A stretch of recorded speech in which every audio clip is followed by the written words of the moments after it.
Pertama-tamanya, saya bersyukur kerana pagi ini dengan izinnya kita sekali lagi berkumpul untuk ke seminar yang seterusnya. Sebelum itu suka saya mengucapkan tahniah ya. Tahniah kepada semua yang ada, kepada tuan-puan yang berada di dalam dewan yang telah melepasi halangan yang pertama. Berikan tepukan gemuruh kepada diri sendiri. Dipersilakan. Okey. Saya mulakan dengan sesi yang saya akan bantu tuan-puan untuk bersedia untuk temuduga, sesi temuduga yang akan datang ini adalah persediaan yang harus dibuat sebelum temuduga. Assalamualaikum semua. Siapa yang PJS yang dah datang sebelum ni, yang datang masa seminar exam hari tu? Ramai ke? Saya nak tengok ramai ke tak? Oh, ramai juga kan? Okey. So hari ni untuk sesi ni saya akan go through balik apa yang kita bincangkan masa exam hari tu. That means on the law part lah. So kita boleh refresh balik apa yang kita dah belajar. Sebab dalam interview nanti mungkin ada soalan-soalan yang dia akan recall balik yang soalan-soalan exam hari tu. Okey?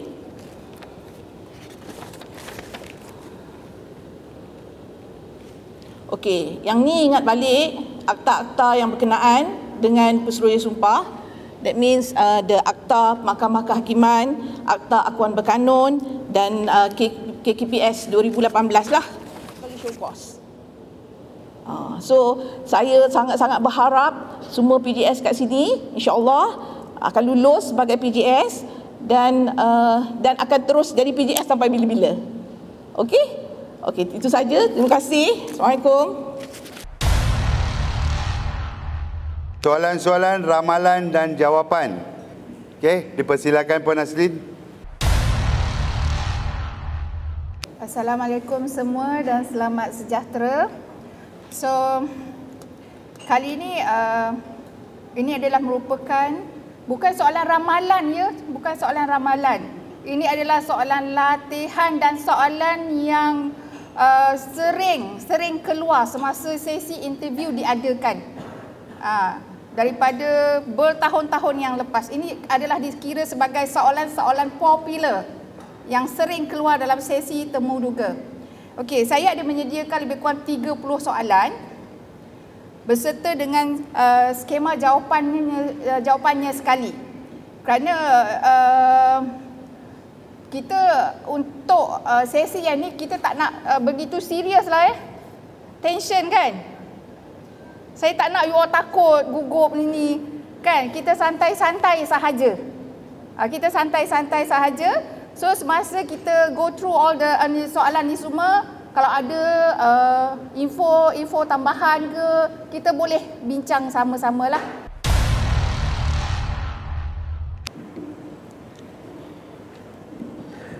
Auzubillahiminasyaitanirrajim. Bismillahirrahmanirrahim. Assalamualaikum warahmatullahi wabarakatuh. Selamat petang semua. Saya diberi amanah untuk satu sesi cara menjawab yang efektif. Terlebih dahulu saya perkenalkan diri dulu. Nama saya Ahmad Azhar. Saya Pesuruhjaya Sumpah Wangsa Maju Leksa. Saya antara semua saya paling baru lah kot. Saya baru season pertama, baru nak masuk season kedua, tahun keempat insyaAllah kalau diizin Allah. Saya cukup yakin dengan pengalaman yang terdahulu dan pendedahan yang saya pelajari dari mula persediaan untuk menjadi pesuruhjaya sumpah, sehingga ke peringkat ini saya mampu memberikan yang terbaik untuk warga setempat sebagai seorang pesuruhjaya sumpah yang penuh etika dan integriti. So inilah maksud saya dua skrip, saya share dua skrip lah untuk permulaan asas. Sebab yang lain adalah soalan-soalan berkaitan dengan kaedah, soalan-soalan berkaitan dengan ramalan, dan saya rasa yang tu semua nanti Puan Nazrin slide tu saya akan share, go through yang tu lah. Itu soalan yang bentuk very khusus. Saya buat yang pertama dan kedua saja. Yang lain harap apa yang kita share ni kita dapat sama-sama manfaatkan. Dan kita akan terus bagi panduan dalam grup kalau apa ada masalah ataupun kemusykilan. Mungkin grup kami ni lambat sikit respon sebab kita punya ahli-ahli yang apa ni mahir ni, mereka semua sibuk dengan tugasan harian. Jadi bila ada soalan datang belah pagi, dia terjawab belah petang atau besoknya, lambat sikit. Itu kita kena maklumkan dan kita akui memang pada dasarnya kita di peringkat persatuan kita lebih banyak berkongsi perkara-perkara semasa oleh mereka-mereka yang sedang berkhidmat untuk bagi panduan yang lebih jelas. Itu saja.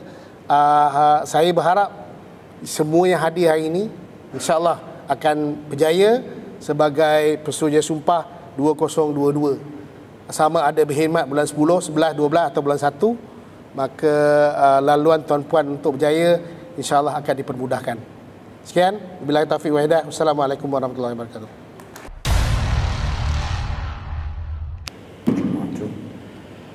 Bismillahirrahmanirrahim. Assalamualaikum warahmatullahi wabarakatuh.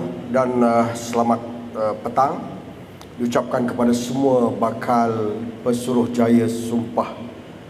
Selamat datang ke satu organisasi yang sangat menarik ini.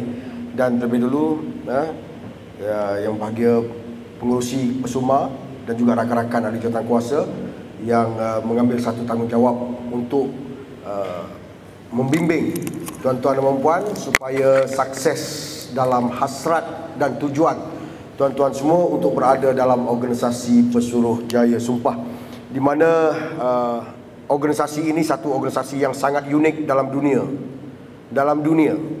Sebab satu organisasi yang ada beribu-ribu latar belakang pendidikan, bermula daripada SPM sampai yang ada PhD ada dalam PJS, menjalankan tugas yang sama. Latar belakang pangkat, latar belakang macam-macam, berbeza-beza latar belakang, tapi dia boleh berada dalam satu kumpulan, berada dalam satu organisasi dan boleh bercakap dalam bahasa dan intonasi yang sama. Itu keunikan dalam Pesuruhjaya Sumpah ni. Semua masuk round yang kedua tu, di situlah nak menguji kepintaran tuan-tuan dan puan. Dia akan tanya beberapa kaedah soalan. Antara yang saya dapat detect pada siri-siri yang lepas itu, dia tanya berkait dengan kaedah. Kalau kita hafal kaedah-kaedah tu, insya-Allah boleh jawab lah. Dia akan tebuk macam-macam soalan yang berkait dengan kaedah. Contohnya dia tanya, kenapa anda fikir anda layak untuk menjadi seorang Pesuruhjaya Sumpah? Contoh soalan macam tu kan. Of course lah dia berkait dengan kelayakan Pesuruhjaya Sumpah. Cerita yang itulah. Cuma dia bagi kenapa anda. Contohnya dia bagi bentuk soalan kepada kita. Okey, kemudian dia bagi dalam bentuk pengiraan. Orang lain pula, bukan orang tu satu soalan yang dia bagi. Lepas tu diam. Dia pergi pada orang kedua pula. Orang kedua dia bagi dalam bentuk, mungkin dalam bentuk pengiraan. Okey, dia bagi contohnya bawa dua exhibit. Tu kena cepatlah, sambil-sambil tu kena jangan lupa juga pen kena ada. Kalkulator kena ada. Itu persiapan. Semasa tu bila berkait dengan pengiraan, kalkulator ada tepi kita, pen mesti ada tepi kita, kertas mesti ada tepi kita. Jangan masa tu kena tang kita soalan pengiraan, baru nak meraba cari, bangun nampak kain pelekat bawah. Nampak tak kantoi? Semua dah ready kat depan, dah ready. Masa dia tanya pengiraan saja, tap ambil pen dan kalkulator dah ada. Senaraikan tap, kalkulator terus. Okey? Itu benda-benda yang mungkin berlaku secara tak perasan bila kita dah dalam keadaan ditemu duga. Kan? Benda boleh berlaku, kita bangun nak pergi cari dan kita tak pakai formal dekat bawah. Mungkin boleh berlaku macam tu. Okey. Pengiraan nanti dalam simulasi mungkin kita akan buat kan, dalam simulasi sekejap lagi. Dan lagi soalan dia bagi dalam bentuk senario. Senario ni macam dia bagilah contoh seorang lelaki datang berjumpa anda, membawa 5 dokumen. Contoh kan, 5 dokumen yang berbeza namanya, itu satu yang dia punya sendiri dan 4 lagi adik-adik dia. Maka dia minta untuk kita tanda tangan. Bagaimanakah anda melayan deponen tersebut? Contoh, bagilah jawapan yang sebagaimana tuan-tuan dah tahu. Dan ada juga soalan-soalan yang berbeza jawapan tapi dua-dua betul. Bergantung kepada individu. Dia nak tebuk tengok kita faham ataupun tidak. Contoh, ada dokumen-dokumen yang hanya Pesuruhjaya Sumpah kategori peguam saja boleh sign. Kategori mana-mana orang lain tak boleh sign. Faham? Dia cuba tebuk tanya macam tu. Jadi dua-dua soalan, satu soalan itu dua-dua jawapan betul. Sebab itu bila bertemu dengan soalan yang macam ni, anda kena jawab, saya selaku Pesuruhjaya Sumpah kategori kategori peguam, maka saya boleh menandatangani dokumen tersebut. Nampak? Dia kata boleh. Yang seorang lagi pula, kalau ditanya pada kategori mana-mana orang lain, saya selaku Pesuruhjaya Sumpah dalam kategori mana-mana orang lain tidak boleh menandatangani dokumen tersebut sebagai bon jaminan ke mana-mana yang dalam senarai dalam senarai kategori peguam tadi. Di situ dia nak tengok kita faham ataupun tidak, mana dokumen yang kita boleh sign dan mana dokumen yang kita tak boleh sign. Walaupun secara realitinya ramai Pesuruhjaya Sumpah dia tiba semacamnya, datang je nampak ruang kosong, janji ada tulis Pesuruhjaya Sumpah, maka hakim magistrat dan sebagainya dekat garisan tu dia tanya je. Itu pelaksanaan. Salah tanggung sendiri, kena tangkap tanggung sendiri. Tapi untuk exam ni dia nak nilai kita faham ataupun tidak situasi-situasi yang dia bagi itu, insya-Allah. Okey. Dan kemudian macam saya tak ulas lagi dah yang Tuan Azhar bagi tahu tadi, kita cuba highlightkan justifikasi kenapa perlunya kita dilantik sebagai Pesuruhjaya Sumpah di kawasan-kawasan tersebut, dengan memberi fakta population, penduduk, kepadatan penduduk, keperluan di kawasan tersebut. Mungkin penduduknya tak ramai tapi di bandar, kawasan bandar, kawasan taman perumahan yang lain, tapi kat situ ada JPN, ada pejabat-pejabat yang sangat berkait rapat dengan borang-borang Pesuruhjaya, borang-borang Sumpah Akuan. Maka kita boleh nyatakan keperluan kita berada di membuka premis di kawasan-kawasan tersebut. Okey, itu saja perkongsian saya pada petang ini, insya-Allah. Dan selepas ni kita akan terus kepada segmen yang seterusnya, iaitu simulasi, di mana tuan-tuan akan seolah-olah akan ditemuduga, berada dalam temuduga yang sebenar, insya-Allah.